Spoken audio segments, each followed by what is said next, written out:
चुनावी सभा में उपस्थित बिहार के लोकप्रिय जनप्रिय पूर्व उप मुख्यमंत्री और भारत सरकार में केंद्रीय मंत्री, हम लोग के अभिभावक, दलितों, शोषितों, वंचितों की चिंता करने वाले हमारे नेता आदरणीय जीतन राम मुखर्जी जी इस कार्यक्रम में उपस्थित बिहार के पूर्व मुख्यमंत्री और जननायक और जिनको भारतीय जनता पार्टी के राज में नरेंद्र मोदी जी द्वारा भारत रत्न से नवाजा गया, वैसे हमारे जननायक कर्पूरी ठाकुर के सुपुत्र और भारत सरकार में मंत्री रामनाथ ठाकुर जी मंचासीन हम लोगों के बीच सारण के कई बार के सांसद विधायक रहे, सांसद रहे, मंत्री रहे, कौन पद इनके बारे में कहे, जितना भी कहा जाए वो कम पड़ता है। वैसे हमारे नौजवान आदरणीय राजीव प्रताप रूडी जी और इस कार्यक्रम को बहुत बढ़िया ढंग से अध्यक्षता कर रहे हैं। हम पार्टी के नेता रत्नेश पटेल जी संचालन कर रहे हैं, जनता दल यूनाइटेड के सुमन सौरभ जी और सभी सम्मानित मंचासीन हमारे नेता के अभिभावक उपस्थित हमारी माता बहनों और भाइयों बंधुओं। बरसात कई बार हो चुका है, मैं ज्यादा समय नहीं लेना चाहूंगा क्योंकि मार्गदर्शन हमारे तीनों नेता का होना है। मैं सिर्फ एक ही बात कहूंगा कि 2015 से आपने मुझे मौका दिया, भारतीय जनता पार्टी ने मुझ पर विश्वास करके मुझे टिकट दिया और कुरानी की महान जनता ने उस पर मोहर लगाने का काम किया और उसके बाद लगातार मैं कुरानी का सेवक बन के काम करने का काम किया हूँ। साथियों, 12 बजे रात में कोई आदमी कोई सहयोगी को बुलाए काम करने के लिए तो नहीं आता है, सहयोगी को पैसा मिलता है, इसके बावजूद भी वह मजदूर वह श्रमिक नहीं आता है। लेकिन केदार गुप्ता आपका ऐसा सेवक है कि 12 बजे रात में भी अगर कोई साथी को चिंता हो जाता है, चाहे हॉस्पिटल जाने का, चाहे किसी पुलिस मुकदमा का, केदार गुप्ता 12 बजे रात में भी आपका सेवा करने के लिए तैयार रहता है। साथियों, मेरी यही पहचान है, जहाँ कहीं भी आपका शादी हो गया हो, श्राद्ध हो, छठी हो, बड़ई हो, सत्यनारायण भगवान का पूजा हो, गरीब के यहाँ हो, अमीर के यहाँ हो, किसी के यहाँ हो, हमको जब बुलाया जाता है कार्ड देने की जरूरत नहीं है। अगर मोबाइल पर आप हमको सूचना दे देते हैं तो मैं वहां पहुंचने का काम करता हूं। और इसी सेवा के बदौलत हमारे आदरणीय नरेंद्र भाई मोदी जी ने, आदरणीय नीतीश कुमार जी ने, जीतन राम मांझी जी ने, चिराग पासवान जी ने, उपेंद्र कुशवाहा जी ने, सम्राट चौधरी जी ने, विजय सिन्हा जी ने, डॉक्टर दिलीप जायसवाल जी ने मुझे पुरानी से पूरा टिकट देने का काम किया है, अपना सिपाही बना करके भेजने का काम किया है। और मैं आपके बीच फिर आया हूँ सेवा का मौका देने के लिए। आपको कमल छाप है 1 नंबर 6 नंबर याद रखना है साथियों। और जिस तरह से बिहार का सरकार माननीय मुख्यमंत्री जी ने आप लोगों के लिए एक से एक काम करने का काम किया हो, चाहे 400 से 1100 हो, पेंशन का मामला, 10,000 रुपया महिला रोजगार योजना का हो, या 125 यूनिट बिजली का हो, या गांव में सड़क बनवाने का हो, बिजली बनवाने का हो, स्वास्थ्य व्यवस्था का हो। उसी तरह केंद्र में नरेंद्र भाई मोदी जी ने जिस तरह से आप लोगों को अन्य योजना से जितना 80 करोड़ लोगों को, खास करके बिहार के 8 करोड़ लोगों को फ्री इलाज देने का काम किया है, आयुष्मान कार्ड बना करके फ्री इलाज करवाने का काम किया है, एक से एक योजना का करने का काम किया है। और जो संकल्प है हमारे प्रधानमंत्री जी का विकसित भारत का, तो विकसित भारत कब होगा? जब विकसित बिहार होगा। तो विकसित बिहार बनाने के लिए 6 नवंबर को कमल छाप पर आपको वोट दे करके पुरानी से अपने उम्मीदवार को जिता करके भेजिए और समृद्ध बिहार बनाने के लिए और आपको विकसित बिहार बनाने के लिए नीतीश कुमार जी के हाथ को मजबूत करने के लिए, चिराग पासवान जी, जीतन राम मांझी जी के हाथ को मजबूत करने के लिए, उपेंद्र कुशवाहा जी के हाथ को मजबूत करने के लिए यहाँ से भारी मतों से लोग कहते हैं कि बहुत 3 बार के बाद यहाँ कोई ना हो छे, लेकिन हम काम किए हैं तो मुझे आशा है और जो विश्वास है, हमें जो विश्वास है, जो आशीर्वाद आप लोग का मिल रहा है, तो मुझे लगता है इस बार सारा रिकॉर्ड टूटेगा। और जब सारा रिकॉर्ड टूटेगा तो काम जितना विकास हुआ है करनी में, इससे ज्यादा ऊर्जा के साथ यहाँ विकास होगा। इन्हीं बातों के साथ मैं आपका ज्यादा समय नहीं लेते हुए पुनः एक बार आप लोग को प्रणाम करता हूँ, धन्यवाद देता हूँ कि आप याद रखेंगे 6 नवंबर को 1 नंबर पर कमल छाप पर अपना एक वोट देकर पुरानी के सारे रिकॉर्ड को तोड़ने का काम करेंगे। बहुत बहुत धन्यवाद। जो विधानसभा का चुनाव होने वाला है 6 तारीख को, 6 नवंबर को, और उसके प्रत्याशी केदार प्रसाद गुप्ता जी हैं, उन्हीं के समर्थन में आज जो ये सभा है और वो भाजपा के, भारतीय जनता पार्टी के उम्मीदवार हैं और एनडीए के उम्मीदवार हैं। एनडीए का मतलब भाजपा का उम्मीदवार है, जदयू का उम्मीदवार है, और हिंदुस्तान अवामी मोर्चा सेकुलर का उम्मीदवार है, फिर रामविलास पासवान जी का पार्टी जो लोजपा है उसका उम्मीदवार है, और फिर आरएलए में जो हमारे कुशवाहा जी हैं, उपेंद्र जी, उनका भी उम्मीदवार है। सबका सम्मिलित उम्मीदवार है और यहाँ सबका चुनाव चिन्ह कमल छाप है। इसलिए आप लोगों से अनुरोध करने आए हैं कि 6 तारीख को 1 नंबर पर कमल छाप पर बटन दबा के भाई केदार गुप्ता जी को आप विजयी बनावें। और आज इस खेल मैदान में जो अध्यक्षता कर रहे हैं हमारे प्रदेश के हम सेकुलर के उपाध्यक्ष श्री रत्नेश पटेल जी हैं, और संचालन श्री सौरभ सुमल जी जो कर रहे हैं जनता दल यूनाइटेड के, रामनाथ बाबू जिनकी बात सुने, राजीव प्रताप रूडी जी माननीय सांसद की बात आप सुने, भाई अनिल साहनी जी पूर्व सांसद की बात सुने, और यहाँ पर सभी जो हमारे 5 पार्टी के जिला अध्यक्ष हैं वे सब यहाँ उपस्थित हैं।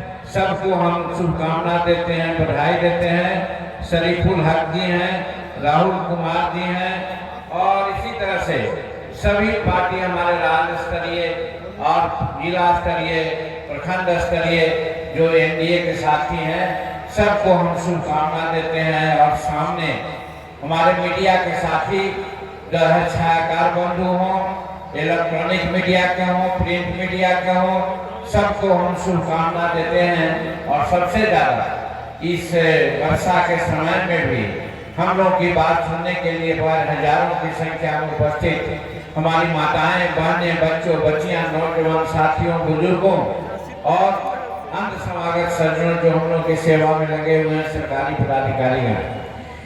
भाषण का समय नहीं रह गया क्योंकि एक सभा और करनी है, 5 बजे के पहले हम लोगों को पहुंच भी जाना है। हम संक्षेप में कहना चाहते हैं कि एक नारा दे रहे हैं लोग कि अति पिछड़ा के एक लोगों को उप मुख्यमंत्री का घोषणा करते हैं।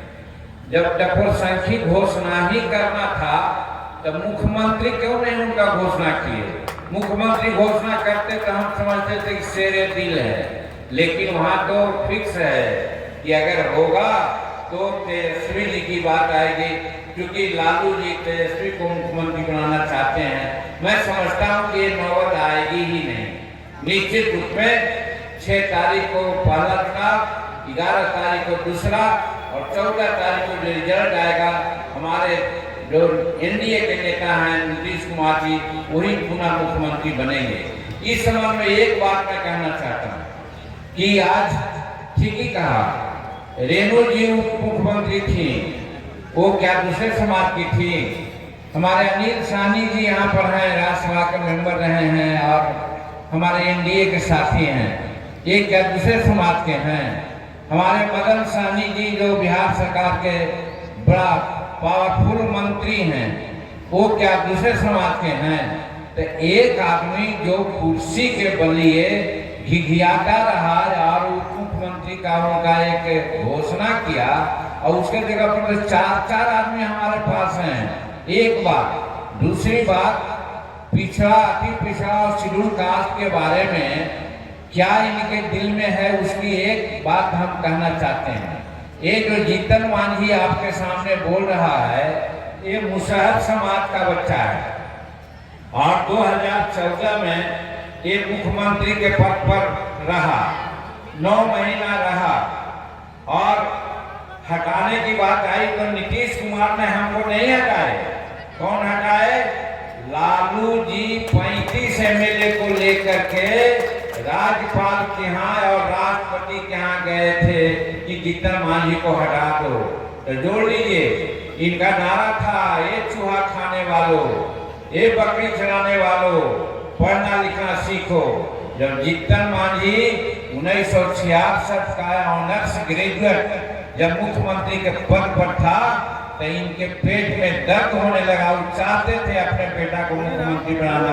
तो ऐसे छली आदमी हैं, इनको कम से कम अति पिछड़ा और शेड्यूल कास्ट के लोगों को तो वोट नहीं देना चाहिए, ये आज आपसे कहने आए हैं। और हमारे केदार प्रसाद गुप्ता जी हम लोग के साथ विधायक रहे हैं, हम इनको भली भांति जानते हैं, ये मंत्री भी रहे और हम देखते हैं कि बहुत अच्छा काम करते हैं, वक्ता हैं, प्रशासनिक क्षमता है इनमें, इसलिए इनको हर हालत में जिताने का काम करें। और एक बात और कहते बात समाप्त करेंगे, समय हम लोग के पास नहीं है।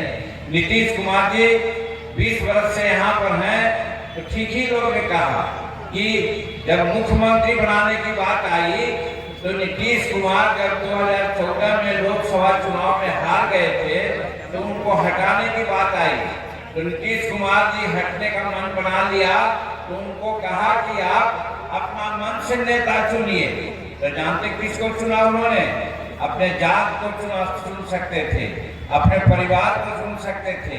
जैसे लालू यादव अपना बेटा को कैसे बनाने के लिए छटपटा रहे हैं, अपना बेटी को कैसे राज्यसभा का मेंबर बना दिए, अपना बेटा उनका तेज प्रताप है कैसे दूसरे पार्टी से होकर के भी लड़ रहे हैं। कहा कोई है वो जो सिंगापुर में रहने वाली बच्ची है उसको भी राजनीति में लाना चाहते हैं, मैंने अपने परिवार को छटपटा रहे हैं लाने के लिए।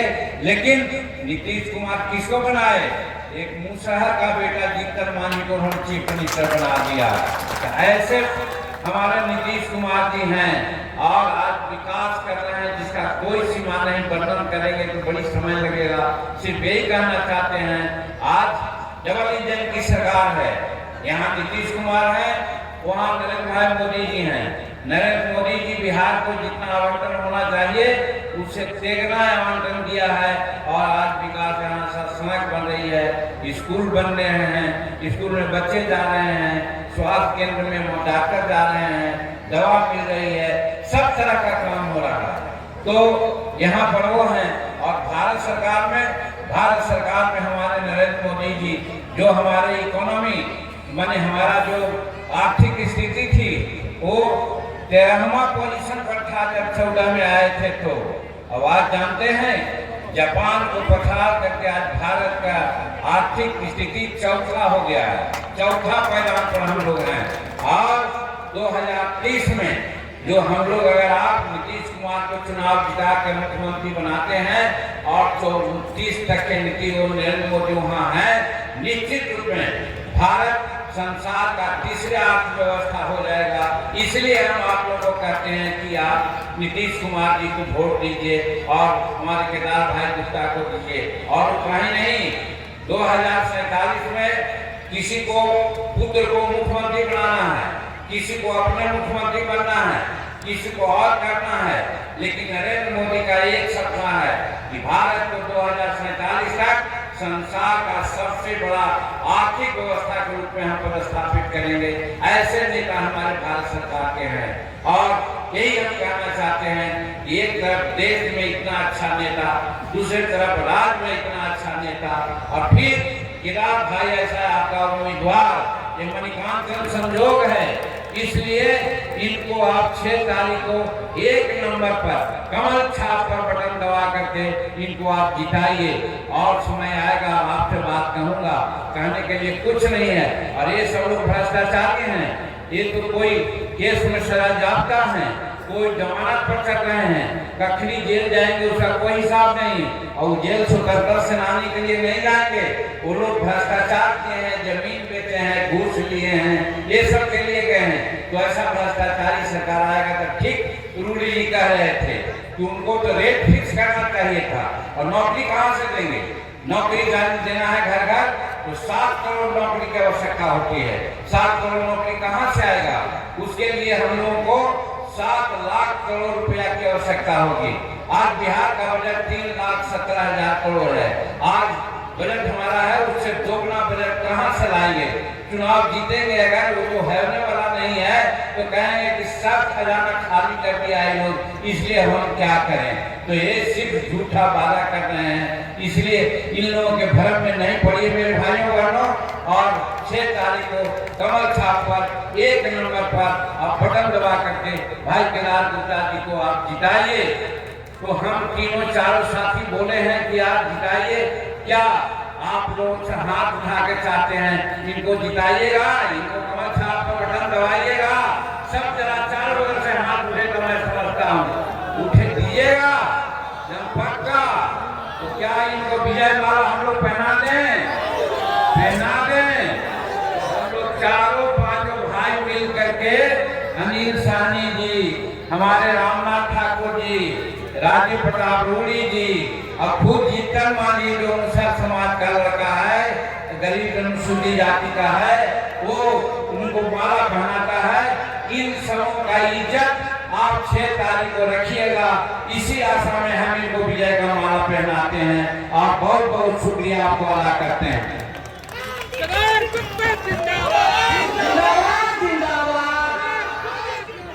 जिंदाबाद